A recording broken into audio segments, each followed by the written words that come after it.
I am going to talk about something like this. It's a dusty fragment from a clay tablet. Now, it might not look like very much. You can't really tell what the squiggles say on it. It looks pretty old, off yellow. But it's actually one of the most remarkable objects I've ever encountered. It's called a flood tablet because the squiggles, which are in cuneiform, tell the story of a flood. It's in the British Museum today, so not far from here, and it's part of really one of the oldest written down forms of literature, so one of the oldest pieces of literature in the world. It's from 7th century BC, northern Iraq. So it's about 2,700 years old. Now, the previous speaker talked a lot about Facebook and the digital world, and I want to contrast objects like this to the digital world. The digital world is a wonderful thing, and it presents all sorts of opportunities for knowledge. We can really find anything we want on the web, but sometimes we have to know what to look for, and sometimes I think we need things that are a little bit more tangible, things that we can touch. So I want to talk today about how objects like these, the real thing, and although I say we can touch them, obviously in museums, there are glass cases, and there are security guards, so it's more of a kind of idea of touch. But objects like these, and institutions like the British Museum, are essential to the future of learning, that in the 21st century, we need two things. We need a sense of the past, the civilizations that came before us, and we need a sense of the real. Now, I think the story of this flood tablet, how it was found, what it says, and the impact it had on the world when it was deciphered, is salutary to what we're thinking about today, how we know what we know, and how we never know everything. So I want to tell you and take you back to how this flood tablet was found before it ended up in the British Museum. There were two chaps responsible for it, August Henry Layard, who's on the right, and this man over here, Horsam Rassam. August Henry Layard was an adventurer, so he took off to the Middle East in around 1830, riding into the countries on horseback, as you do. And he met up with Horsam, an archaeologist, and what they tried to do, and what they succeeded in doing, is finding the ancient civilization of Assyria. What's the remarkable thing is that we know quite a lot about Assyria today, but then it had pretty much been forgotten. In many of the buildings, the palaces, the sculptures, the flood tablet were completely covered in dirt and nobody knew where they were. So they set about trying to find where they were with shovels and a team of men behind them. They found the most remarkable and spectacular objects, completely bizarre objects, and the flood tablet. In fact, they found palaces, grand palaces, and a whole library. What was remarkable about the people of the time was that they set about pretty much creating a new state. They're a massive empire, and they recorded many things about it. So we know many things about the ancient Assyrians because they left a detailed record of it. But of course, people didn't automatically know how to read cuneiform, which is what the language is on the flood tablet. It had to be deciphered. He's not a hipster, he just looks like one now. This chap is called George Smith. Now, George was from a working class background. He was self-educated. He had been apprenticed at the age of 14 to a firm of banknote engravers. But he became absolutely passionate and obsessed, and I think in a way you do have to be obsessed to make any kind of major breakthrough, which is what he did. But he was obsessed with the Assyrians and obsessed with cuneiform, and he taught himself to read it. He became one of the leading translators of the day. He did this often in his lunch hour, in the quiet moments before he went to work. He would go to the British Museum in Bloomsbury every day and read the tablets, or try and read the tablets, in the reading room. One day, he had the flood tablet in front of him, And he suddenly cracked it. It suddenly worked out. It must have been one of those kind of spine-tingling moments when you feel like the hand of history is on your shoulder, because he was just about to make history. He jumped up, ran around the room, and said, "I am the first man to have read this after 2,000 years of oblivion," which is a sort of moment to die for, I think. In fact, he was so excited, he began to undress himself, as you do. Obviously, that's not something to emulate in the British Museum. You might be asked to leave. What he had read was the Epic of Gilgamesh. And the remarkable thing about this was that it was a story of a flood. It was very similar to the story of Noah and the flood and the animals. Why does that matter? The interesting thing about it, and the surprising thing about it, was that it was written 400 years before the earliest written version of the Bible story.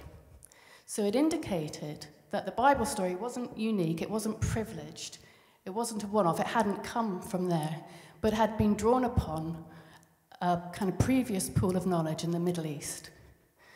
This was a time, so we're talking about the 19th century, when all sorts of things were actually being questioned, including the biblical version of history. And George Smith's revelation with this flood tablet was like lighting a fire. It just completely exploded all sorts of orthodoxies and mainstream thinking about biblical history.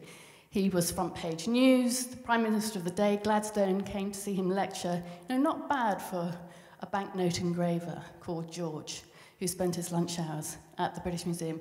I think his story is really important. It's really salutary because it shows a number of things.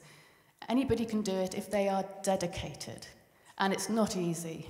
You have to work really damn hard. You have to be obsessed with your subject to the point that people think you are weird. That's no bad thing if you make breakthroughs like these. And you have to challenge the orthodoxies of the day, which can be quite a hard thing to do. Now, we live in the 21st century where we think we know, well, we probably do know more than we've ever known, but we certainly don't know everything, and we could very easily be wrong. And the evidence of the past, strangely, is essential to questioning orthodoxies and challenging what we think we know. And I think that's why, one of the reasons why museums are such wonderful places. Now, the British Museum, this is actually, before I go on, this is an Assyrian artifact brought back. And you can see, I mean, this is another world here represented by, and if you look, so we have a kind of lion or a bull.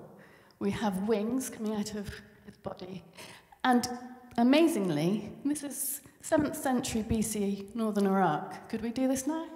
Amazingly, he's got 5 legs. So I'm off the red thing. It looks like he's walking if you are on one side, and then if you're at the front of him, it looks like he's stationary.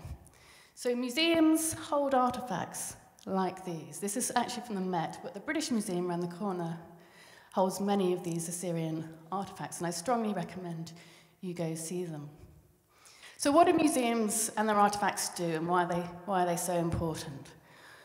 I think they are a thread, a time machine, where they link us to previous civilizations and previous peoples. And like I said, not in a kind of peace and love kind of way, we're all equal and wonderful. I mean, the Assyrians were a very large and violent empire. They were tremendously creative and very, very powerful, but they were violent.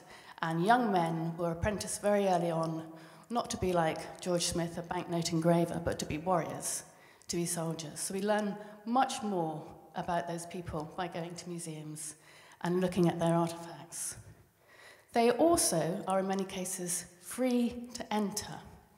So regardless of whether you're 6, 16, or 60, you can go in your lunch break, like George, and have a look at things and wander around. The British Museum, formed in 1756, was free to enter right from the beginning. So it's a tremendous idea of access to the world's greatest knowledge, institutionalized in the British Museum from very early on. Although I should say, at the time, you did have to wear clean shoes.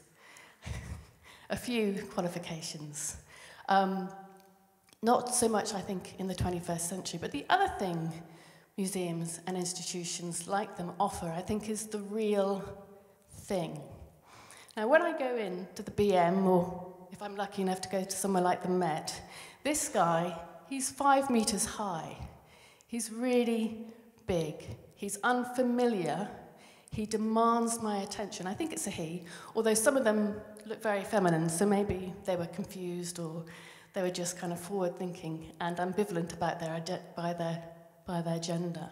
But he demands our attention, and he deserves it. And I think we live in a day and age where, and I am guilty of it as anybody else, where we access everything through our phones, through our computers, and there's a kind of unreal quality to it. I'm never sure, it's easy to not know what time of day it is, to not engage with something solid. And I think one thing that history does, and one thing that objects do, is they are tangible. You can touch them.